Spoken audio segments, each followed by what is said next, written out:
let's make a turn here away from the market and back to the question of what's happening with Microsoft, because after more than a decade, Microsoft has finally ended its antitrust dispute with the European Union.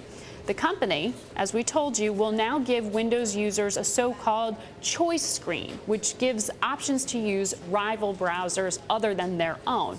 But how much did this long case hurt Microsoft's business in Europe? We're joined now by Brad Smith. He's Microsoft's general counsel. He joins us now from Seattle. A good early morning to you, Brad. When we talk about the cost to Microsoft in terms of fines, it seems quite high, but an interesting decision to settle the way you have.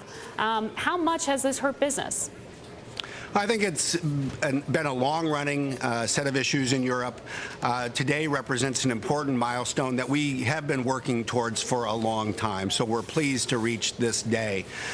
This gives us the opportunity to close one chapter and open a more positive chapter. Obviously, we've entered into some new obligations and a wide-ranging set of agreements with the European Union, but we think it was the right thing for the company, it's the right thing for our business and our industry, and it gives us the opportunity to move forward in some new and positive ways. So you'd been fined nearly $2.5 billion in the past. How much did all of this cost Microsoft in terms of payments to legal counsel and the like? Well, happily, the payments to legal counsel were a small fraction of the fines that you just mentioned. But there's no doubt that these kinds of international antitrust issues have become an important part of the technology landscape. It was important for Microsoft to develop the capability to work things out, as we did in Brussels today, as we did in the United States, as we've done in other countries.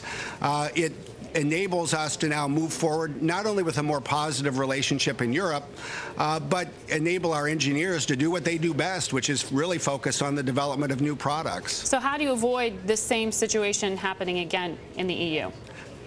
I think what we need to do is keep our eye on the antitrust ball. What we need to do is continue the work that we've done to forge stronger and closer ties in Brussels, frankly, in many important national capitals around the world. I do think that this is part of what the world demands of technology leaders in 2009 in the decade ahead. But Microsoft's browser dominance has already been receding. So now that you're going to be offering other browsers beyond your own, I would think that could only keep that trend in place of a receding market share. Well, I think there's two things to keep in mind. First, as your question reflects, consumers have always had an easy choice. They could install any browser on top of Windows. Many have. The steps we've committed to in Europe will provide consumers there with yet a new tool that they can use. We're going to have to keep improving our browser.